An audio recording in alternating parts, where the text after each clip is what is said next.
if I'm a VP of engineering right now listening to this pod, should I have a platform engineering team? Yes. I mean, now you can always argue, hey, Casper has an interest of you having a platform engineering team, but I'm looking at the return on investment of these teams, and it's so large. You can gain so much from this. There's so much inefficiency in these workflows that, yes, definitely you should have one. And having a platform engineering team doesn't sounds, more costly if you want than it is. Take a product manager half-time if you want, but structure this correctly. Structure this as a product. Find a couple of people that are responsible for this. Take them from different groups. You don't even need to rehire. Apply these principles. Take this on, structure it, and you'll see very, very fast return with fairly low costs. And so, definitely yes. And I want to get back to one of the absolutely correct things you said. We have these fundamentalists shouting at us, everybody has to do everything, context, otherwise you're abstracting people away. And it's this type of thing you can always say. Everybody could always say these things, never restrict developers, never take away context. Of course not.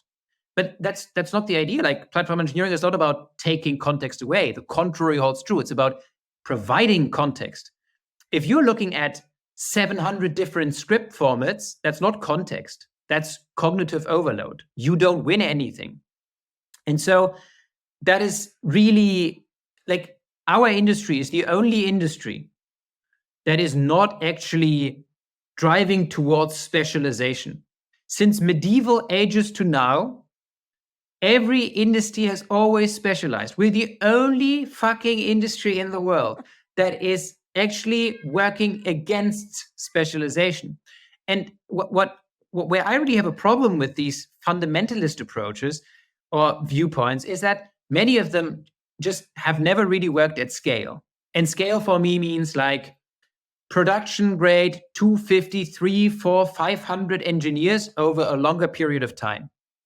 And to believe that in these situations, you can just shift everything to everybody is so insanely naive. And then the next argument I always hear is hey, you build it, you run it, Werner Vogel said so.